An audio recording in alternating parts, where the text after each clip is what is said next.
Good morning, YouTube. All right, we are smack dab in the middle of slow cooker season. That means I'm really busy and I don't have time to mess around, but I still need delicious, comforting food on the table. So I'm going to show you how to do a Mississippi pot roast, which is stunningly delicious. You won't believe it, and it's one of those things that everybody's going to be wanting to know how you did it, right? Let's cook, y'all. We got a family to feed.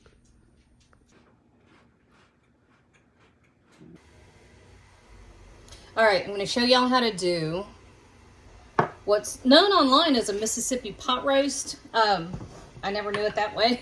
I just thought it was a really super fast, easy way to do a pot roast. But anyway, this is the Mississippi pot roast. So I've got a 3 to 4 pound chuck roast. And when you're buying chuck roast, see this? You're gonna have some fat, but you don't want huge chunks of it, okay? You do want this marbling.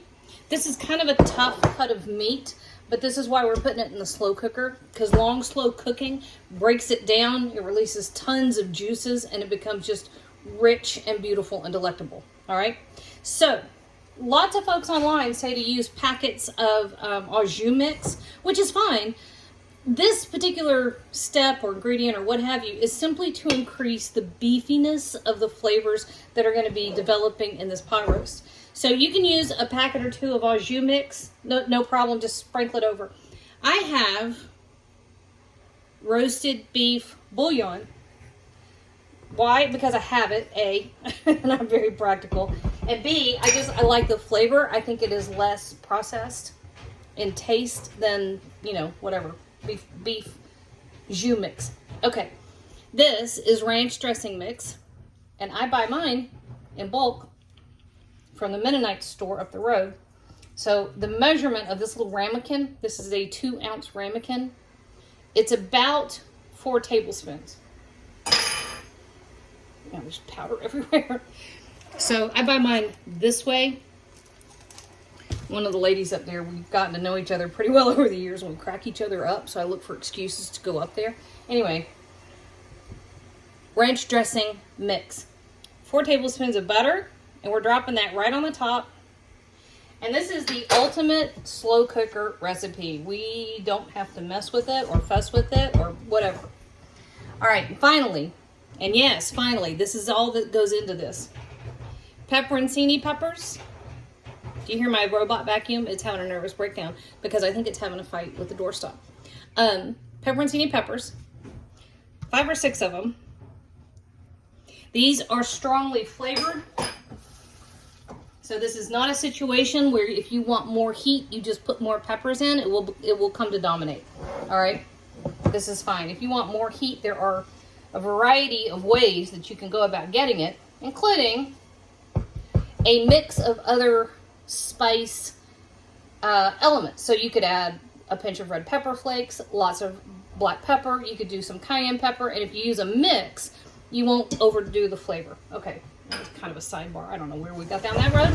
All right, so this is our slow cooker. And this is all we do for this, y'all. This is crazy easy. All right, then we're just going to say slow cook. It defaults to 6 hours. We don't even have to push another button. Ta-da! I'll be back on the other end of this. Okay, our pot roast had a nice long sleep in the slow cooker. There we go. And, well, of course. Okay, let's try that again. and when your pot roast has hit this stage, and you watch, okay? You see that? Okay. This is the texture that you're looking for. Is this shreddable, velvety, yum, good Lord, delicious. Holy cow, that's good. This is ready to go. You can eat this the way it is. But when I get into slow cooker season, it means I don't have time to do much, including fix big fat meals. So I do a lot of shortcut stuff, including a lot of slow cooker cooking. And to this pot roast, at this stage, I'm going to give it 1 more hour on high because I am adding a couple things. And watch how little effort is in this. So we got, what, 4 ingredients here? we're adding 3 ingredients and they're already bagged up for us. Box of washed and sliced mushrooms. A bag of little baby carrots. I don't often do pre-cut, pre-packaged stuff like this because it costs more. But with tax season, I take all the help I can get. All right, and a bag of these little potato guys. How many is in there? This is a 3-pound bag of these baby potatoes. And I like them because A, lots of great flavor, and B, I don't have to wash them, and C, they're tiny. They're gonna cook fast. All right, so our pot roast on the bottom is well seasoned, but our potatoes and carrots and mushrooms are not.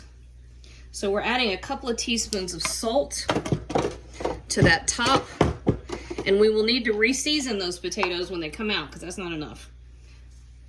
And then a teaspoon or so of black pepper, and our lid goes back on. 1 more hour, y'all. All right, so we had another hour. I'm now being stalked by the 14-year-old. I heard him in the kitchen because the Instapot tattled on him. And you got caught. But I did want to show you this. he's starving. All right, do you see how much liquid there is? You never have to add liquid to a pot roast of any kind, okay? All right, now the meat is on the very bottom. I've got the layers of carrots and potatoes. Let me pull all of that out so you can see the final product. All right, check this out.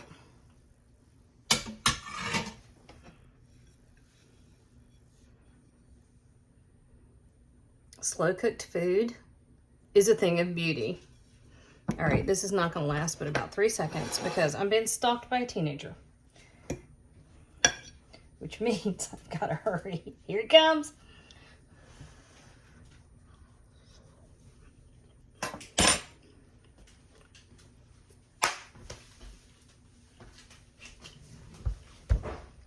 This is one of the best things you can make. Not just the best pot roast, not just the best recipe. This right here is one of the best things you can make. I said what I said. You need to do this.